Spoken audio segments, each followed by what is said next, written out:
nós estamos na linha com a professora de História, historiadora do Instituto Histórico e Geográfico de Vitória de Santo Antão, Cláudia Vicente. Professora Cláudia, é um prazer conversar com a senhora aqui no nosso programa, viu?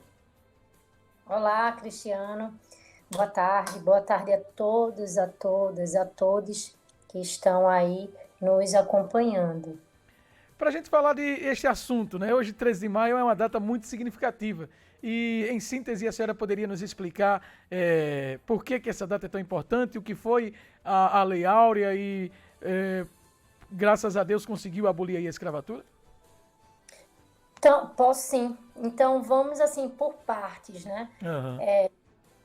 Ao longo do tempo, a historiografia foi apontando, ou o estudo sobre a questão da história, que, na verdade, o 13 de maio ele deve ser considerado, sim, como um fato histórico. Então, a data histórica ela tem que ser vivenciada ou recordada. No entanto, outras perspectivas sobre essa temática passam a ser incorporadas a partir do desenvolvimento de estudos que apontam que o 13 de maio é, na verdade, Bassan, uma data simbólica, porque efetivamente nada foi abolido, ou foi abolido simbolicamente. O que é que Retorno. acontece? Tá baixo. Vocês estão me ouvindo? Estamos Conseguem sim, me pode falar. ouvir? O que é que efetivamente acontece? Cerca de 700 mil pessoas escravizadas são libertas formalmente através de uma lei, né, por força da legislação, mas que essa legislação vinha sendo há muito tempo já debatida e sendo forçada não digo nem ascensão, a palavra que eu quero utilizar é a sua promulgação. Então, a Lei Áurea não é um ato de bondade da princesa Isabel. Não se trata dessa áurea que criou-se em torno dela, de uma figura boa, benéfica, que lutava contra a extinção da escravidão. Não, tinha interesses por trás disso, interesses tanto de grupos abolicionistas como de grupos partidários durante o Império e também das forças das economias internacionais. Então, o processo de abolição da escravidão no Brasil, ele é resultado de uma série de fatores e também é resultado da luta histórica de várias pessoas, negras e brancas, ricas e pobres. Então, para você ter ideia, esse processo que culmina em 1888 com a assinatura da Lei Áurea pela Princesa Isabel, ele tem início muito tempo antes. Daí a gente observar as leis abolicionistas que vão de 1870, da década de 1870 até 1888, até 1885. Então, foram uma série de fatores. Nada na história acontece assim por acaso, como coisa em curso, sabe? Professora Cláudia, ainda nos dias atuais, por exemplo, no Dia da Consciência Negra, no próprio dia 13 de maio, ainda há muitas reclamações dos movimentos negros, da falta do reconhecimento, de que, na verdade, como a senhora até falou aí, houve essa abolição, mas ainda há muito trabalho escravo, disfarçado, né? É verdade que não se tem muito o que comemorar, que ainda temos muito a avançar e que precisamos evoluir nesse sentido?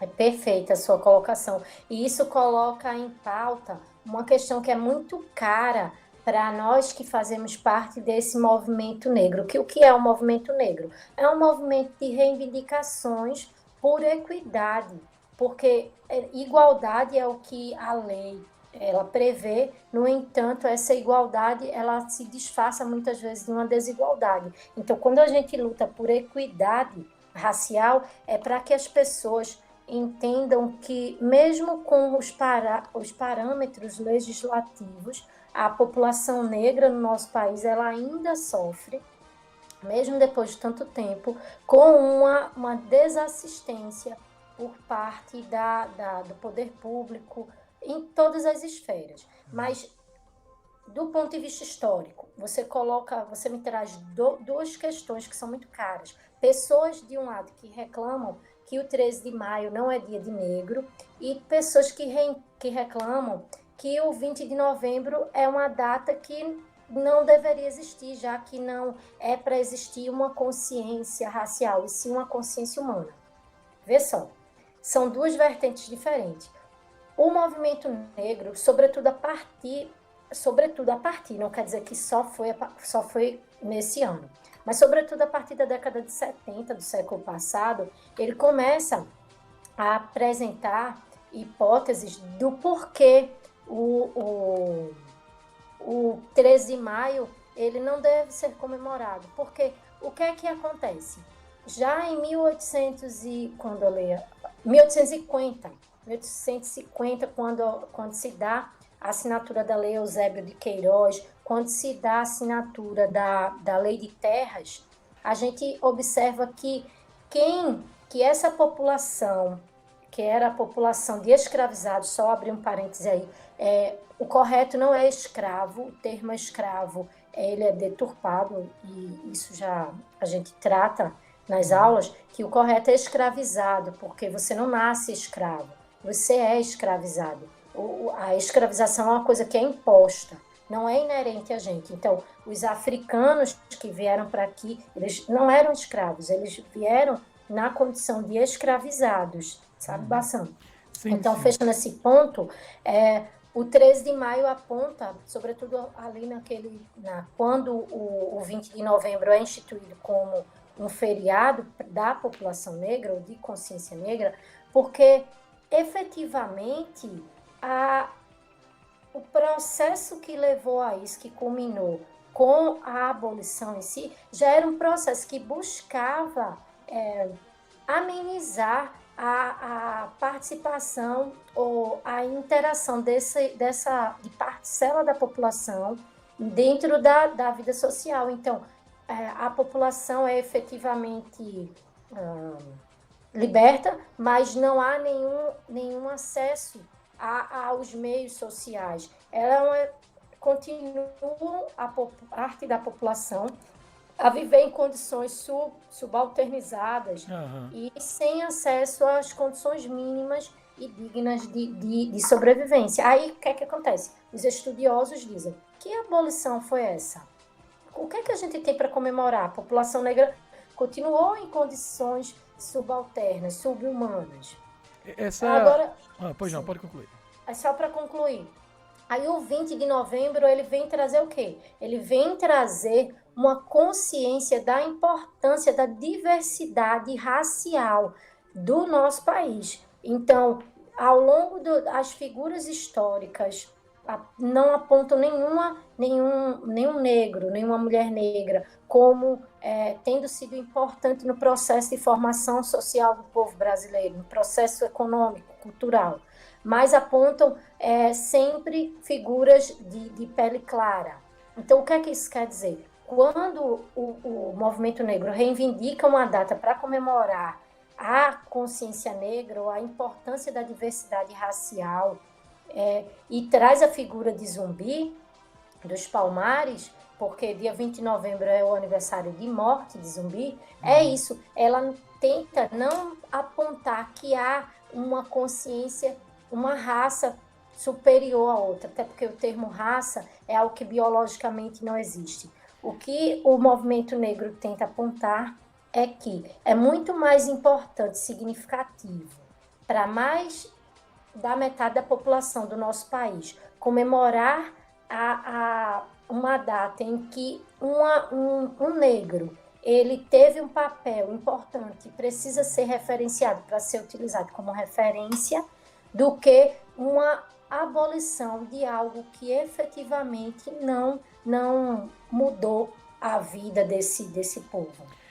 Professora Cláudia, isso é um assunto que eu acho que renderia um programa inteiro, porque realmente é muito profundo, vai muito mais além. A senhora falava aí a simbologia negra, por exemplo, até nas novelas, até um dia desse, quando aparecia um negro na novela, era porque era o serviçal da casa, era o motorista dos patrões, né? E muitas vezes isso é negligenciado, até politicamente falando. Para a gente finalizar, gostaria que a senhora falasse dos desafios, por exemplo, na política. A gente percebe muitos avanços, ou seja, mais buscas por direitos. Mas a gente vive, por exemplo, no Brasil, vamos trazer para o Brasil, uma vez que isso é um problema mundial. Nos Estados Unidos, por exemplo, o homem negro foi assassinado lá por policiais. Aliás, mais que um, vários negros já foram assassinados por policiais brancos, por homens brancos em outros países, principalmente nos Estados Unidos. E aqui no Brasil a gente vive uma polarização política tamanha, dois extremos de um lado e de outro.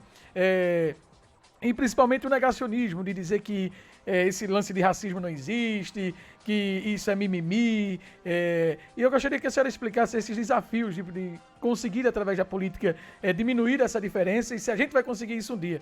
Veja que é uma pergunta bem abrangente, mas a gente só tem 1 minuto, por favor. Eita, desculpa, cortou? Eu não ouvi o final, não. Eu disse que é uma pergunta bem abrangente, mas a gente só tem 1 minuto para a senhora responder essa pergunta. Mas a pergunta em si eu não entendi, pergunta. desculpa. Eu quis dizer o seguinte, o desafio das pessoas negras é muito grande. Por exemplo, as novelas, no passado, até um passado não muito longe, você não via negros fazendo papéis principais, né? Nós vivemos um problema que é mundial, não é só no Brasil. Nos Estados Unidos, policiais brancos assassinaram um homem negro. Em outros países também há esse preconceito. Aqui no Brasil há uma politização de tudo, inclusive racial também, onde dois extremos debatem muito essa questão e há uma ala que diz que isso é invenção, é mimimi, que não há racismo e que esse povo reclama demais. A minha pergunta é nesse sentido, a evolução política dos movimentos para conseguir diminuir essa desigualdade. Então, difícil mesmo responder isso em 1 minuto, viu? Mas vamos lá. Assim, de forma muito incipiente, eu vou dizer para você que tanto que há diferenças muito grandes em compararmos a escravização aqui no Brasil como em qualquer outro lugar. Travou aí para vocês? Não, tô ouvindo, pode falar. Então, há uma diferença muito grande, mas no caso brasileiro, é algo que é muito latente que você apontou aí, mesmo que intuitivamente, é sobre a questão da democracia racial. Essa ideia que tem uma crescente, sobretudo na década de 30 do século passado. E qual é essa democracia racial que ela fala? Ela fala exatamente isso, que não existe, devido à miscigenação, a uma exaltação da miscigenação, preconceito que todos vivemos igualmente aqui. Mas o que é que acontece? Enquanto nos Estados Unidos os negros, o povo negro é morto e tem isso bem visto, marcadamente visto sobre reivindicação de direito, aqui isso é camuflado. Então, há num processo em curso que vem de muito tempo a morte de muitas pessoas negras e ninguém reivindica. Por quê? Porque foi associado a parte dessa população que a todas as mazelas sociais. Então, ou parte das mazelas sociais. E isso é muito sério para a gente debater, e até poderia vir outra vez e conversar com você, sobre o que é o racismo e como essa fala de mimimi, ela está atrelada a essa ideia de democracia racial que vem lá de muito tempo atrás e nos é posta como uma forma de descaracterizar a luta por ampliação de direitos de parcela da população que sempre esteve marginalizada. Quando você fala das novelas, eu trago um assunto ainda mais, as leis que vão, a partir de 2013, incluir a população afro-brasileira, afrodescendente, no ensino superior. Até a década de 80, valia, só para finalizar rapidinho, uma lei chamada Lei do Boi. A Lei do Boi, você já ouviu falar sobre a Lei do Boi? Não. Me explique, por favor. Então você pesquisa. O que é que fala a Lei do Boi? Que era acesso aos filhos de fazendeiros para o ensino superior. Parte dessa população, ela tinha uma cota para entrar no ensino superior. Isso nunca foi contestado. Aí, o que é que acontece? 2003 tem a alteração da Lei de Diretriz e Base da Educação e a inclusão da discussão sobre a população afro-brasileira. E tem, posteriormente, as leis de ações afirmativas conhecidas como cotas. Aí, o que é que acontece? Todo mundo fala sobre as cotas. As cotas são ruins porque diz que o negro é burro e ele precisa de ajuda para poder acessar o ensino superior. E quando a gente vai ver o que tem por trás disso, é uma discussão sem fundamentos que retira, na verdade, os direitos dessa população que vivia à margem dessa realidade que era o ensino superior. Mas é um assunto muito extenso, Bassan, que eu estou falando assim muito superficialmente e que precisaria ser mais dialogado para que as pessoas que estão escutando compreendam sobre a dimensão da importância disso para o povo negro brasileiro. Muito bem. Não tenha dúvida que é um assunto muito abrangente, como eu falei.